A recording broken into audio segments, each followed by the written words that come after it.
কষ্ট।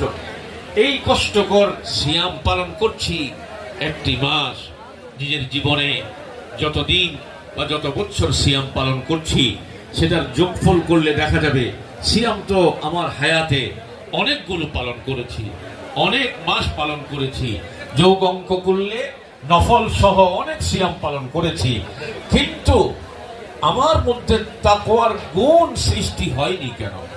সিয়াম তো মূলত তাকওয়ার গুণ সৃষ্টির জন্য দেওয়া, লাআল্লাকুম তাত্তাকুন। এখন আমার মধ্যে তাকওয়ার গুণ সৃষ্টি হয়নি কেন? এখানে কি সিয়ামের দোষ, নাকি আমার কোনো দোষ রয়েছে, ত্রুটি রয়েছে, আমার কোনো নিয়তের মধ্যে ত্রুটি রয়েছে? না, কোনো দোষ আমাকে বের করতে হবে। সিয়ামের দোষ নয়, আল্লাহ সিয়াম ফরজ করেছেন, সিয়াম সাধনার মাধ্যমে বান্দার মধ্যে তাকওয়ার সৃষ্টি হবেই হবে, এতে কোনো সন্দেহ নেই। কিন্তু হচ্ছে না কেন? হচ্ছে না এই জন্য আমরা আমাদের ইমানের জায়গায় ইমানদার দাবি করি, পাশাপাশি শিরিক করি। যে শিরিক করবে তার আমল বরবাদ হবে। লাইন আশরাকতা লা ইয়াহবাতান্না আমালুক।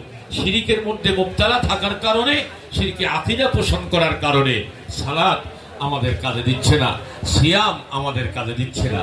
আরো একটি কারণ হচ্ছে সিয়াম দিয়েছেন আল্লাহ পাক, সিয়ামের সাথে সাথে কোরআন দিয়েছেন। কোরআনে কারীমে আল্লাহ পাক সিয়ামের বক্তব্য দেওয়ার আগে বলেছেন কোরআনের কথা, শাহরু রমাদান, তারপরে আল্লাযী উনজিলা ফীহিল কোরআন, অর্থাৎ রমজানের কথা আগে আনলেন, তারপরে আনলেন কোরআনের কথা, অর্থাৎ একসাথে দুটো জিনিস দিয়েছেন। এখানে আলাদা আলাদা বক্তব্য দেননি।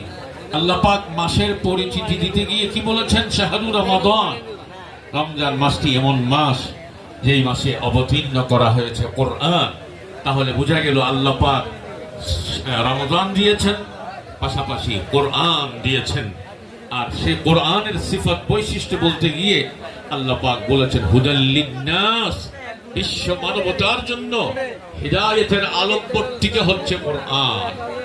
এটি শুধুমাত্র হুদাল লিল মুসলিমিন, হুদাল লিল মুমিনিন এভাবে আল্লাহ বলেননি, বরং আল্লাহ বলছেন হুদাল লিন্নাস, তামাম বিশ্ব মানবতার হিদায়াতের। আপনারা এই টেবিলে যারা বসছেন, আমি অনুগ্রহ করছি আপনারা কথা বলবেন না। মিজান, আপনার দৃষ্টি আকর্ষণ করছি, আমি কথা বলছি, আমার কথা ডিস্টার্ব করবেন না, অনুগ্রহ করে ক্ষমা চাই।